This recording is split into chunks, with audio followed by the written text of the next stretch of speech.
Sister Yvette Belrose is here. Sister is the chair of the Board of Trustees here, and also taught here at Anna Maria in religious studies. She's also the co-provincial of the Sisters of St. Anne in this region. Dennis, who you've heard. Peter Weiskell. Dr. Weiskell is a hydrologist working with the United States Geological Survey. He's helping to clean up the Charles River in Boston and also prays for the Blackstone. We hope for the Blackstone's revival in Worcester County.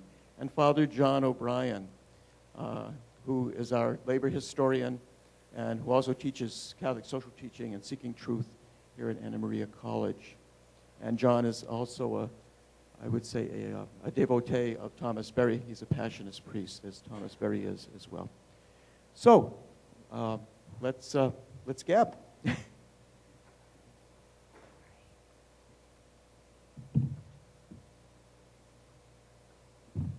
Can I ask a question then? I guess we can start? Yep. Okay, well, Dr. O'Hara, one of the things that I do throughout as I study what we're going to report on and what we talk about through the newspaper is we do quite a bit internationally, and we work quite a bit with multiple religions around the world.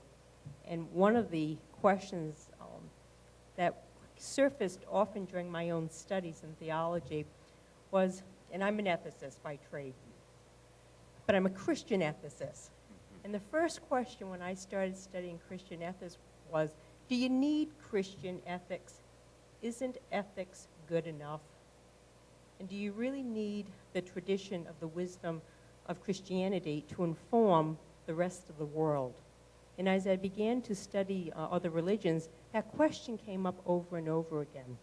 And today, as you were going through the rich tradition that our heritage has in Catholicism, in establishing certainly the foundation for why we have two books of Revelation, it struck me that, in fact, it wouldn't be very difficult today to answer the question, what does Catholicism, what does the Christian tradition have to say to the rest of the world when it comes to ecology?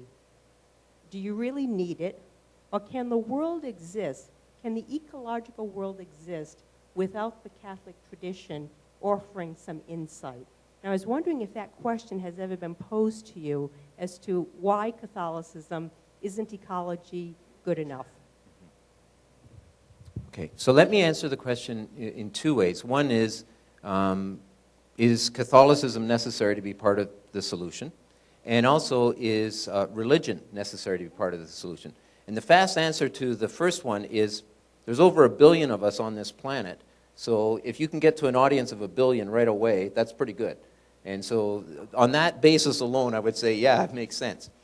But the second question, I think, or the second way I'm phrasing it in terms of religion and eco-theology, or religion and the environmental crisis, do I think it has a voice in that solution? And the answer is absolutely yes. And like yourself, I also teach ethics. And I can teach it at the University of Toronto from a humanist perspective, which is, okay, fine, but it's all from the head. But when I'm teaching it at the Faculty of Theology at the University of St. Michael's College, then it's not just head, it's heart. And I can talk about purpose, and I can talk about vision, and I can talk about dreams. And I can have a heck of a lot more fun myself. But it's you see, if the environmental problem, the environmental crisis was going to be solved by just our intellect, we would have done that in the 60s or 70s. We've had the data for long enough. In Rachel Carson, early 60s, Silent Spring. The Club of Rome, 1972, where we had this wonderful, limits to growth. It was this wonderful data about the environmental situation that we were in. So the data has been there for a long time, and it hasn't moved us at all. Facts don't move people to change. People change because they're inspired, because they are motivated in some way, and facts just don't do it. We need, and so Barry would say, we need to fall in love again with the earth. He wants that inspiration to be the inspiration of love, not fear, because fear doesn't sustain it long enough. And if fear was going to work, it should have worked by now. So, and religions talk to this sense of purpose. It talks about a dream, a vision, a sense that we are part of something bigger than ourselves. And religions are a good way to learn about humility. So I think the religious voice has an important component to add. That the straight, and don't get me wrong, hey, I want the science there too. I want the science there too.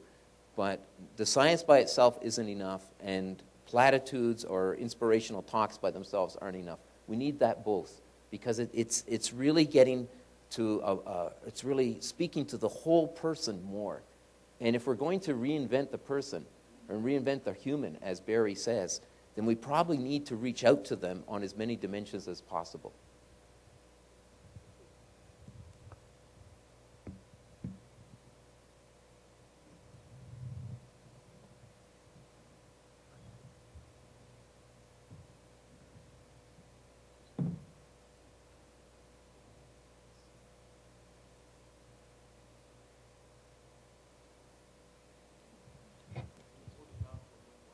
We need an engineer as well as a scientist.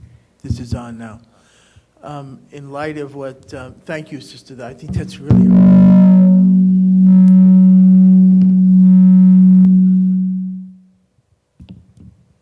I think that's really a wonderful question. I would not have thought of that, and I really appreciate the question, because it triggers a couple of things here. And I think in light of your presentation, Dennis, and thank you for what you've said. The first, these are just a few things that I think, I want to say a couple of things about our role in this, and then I want to make an application to here. But I think that there are very important consequences, and I think, in fact, I had not thought of some of the presentation you did at the end about Noah and the caregiving.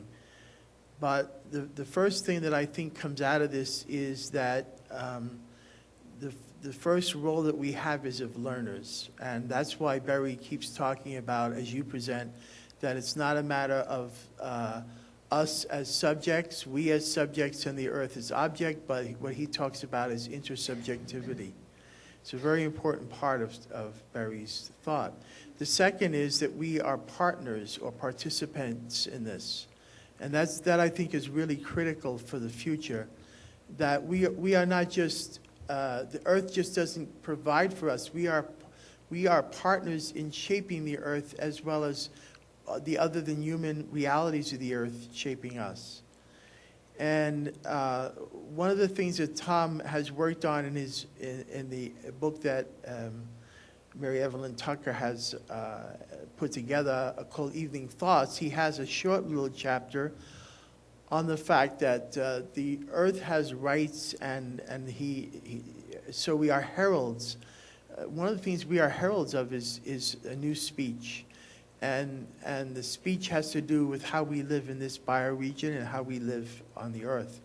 And the last thing I think that Barry offers, and your thought offers, is that and I think your question too, Sister, is important here, is that not only are we the spokespersons and we are the self-reflective element on the earth, but we are the celebrants. We help the earth celebrate, and the earth celebrates with us.